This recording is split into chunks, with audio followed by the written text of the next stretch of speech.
Hello, welcome to PK Woodworking. I've got my virtual flame suit on today. This one may be a bit controversial. So here it is.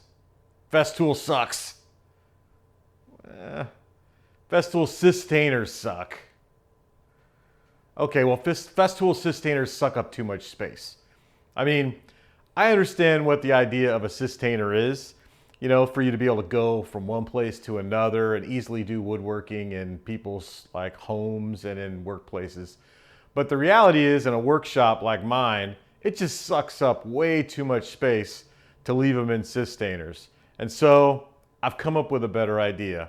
Because before, I used to proudly show off my Systainers because, like everybody else does, you want to show off the fact that you've got a bunch of Systainers, which means you got a bunch of Festool stuff. But the reality is that it took up 10 feet of cabinets underneath the counter space.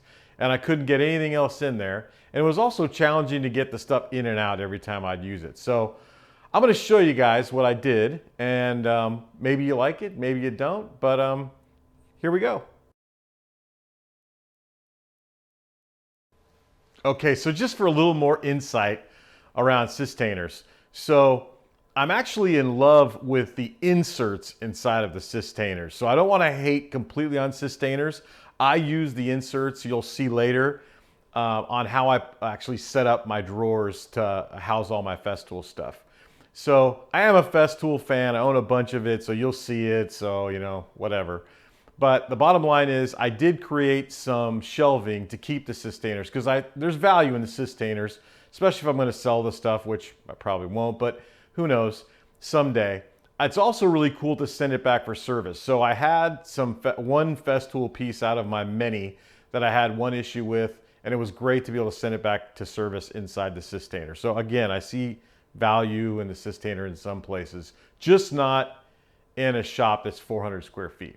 If you look at inside of a Systainer and you do a little bit of measurement, you can realize that if you have a 15-inch give or take wide drawer that's pretty deep, like say 22 inches deep on the inside, you can actually fit back-to-back two Festool products inside of a drawer without the Systainer. So the reality is, in the workbench behind me, I've got all my Festool stuff outside of Systainers within their little inserts in about a third of the space I needed before. You'll see it here in a second.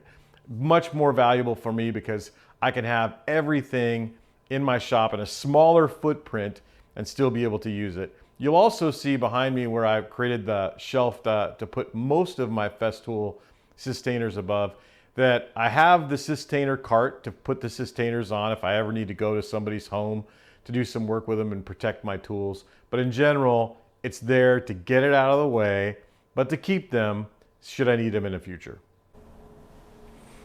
Okay, here's my Kapex setup as a chop saw, and it's got the best fence system on both sides of the blade, so I can use it pretty much to cut whatever I want down to length.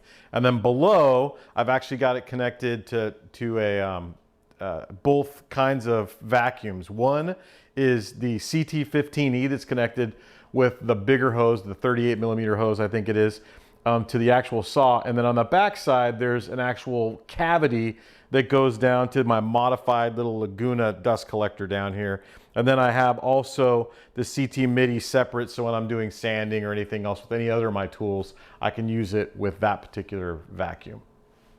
So people always ask in their chop saw setups, does it actually do a pretty good job of dust collection? And I can tell you that it's not perfect, but it does a pretty good job. And like I said before, I've got the CT15 connected to the saw itself with this hose, and then below there's an actual cavity that connects to the actual Laguna. So when I click it on, you'll hear them both power up individually. So the audio, I'm sure, was totally hammered on that part of it. So when I actually click and turn on the Kapex, it turns on the CT15E via this hose right here, and then you hear after that, or about the same time of that, the Laguna spool up and turn on. It's a cyclone, like a mini cyclone. So it stays on for 30 seconds after to try to get as much of the dust that's still in the air behind it sucked down behind it. Okay, so the big question is, would I buy a Festool product if it came outside of a Systainer? Yeah, of course. Do I think that the Systainer is adding too much cost to the actual product to where it makes me want to decide to go with something else besides Festool? No. So for me, I don't mind that it comes in a Systainer. That works for me.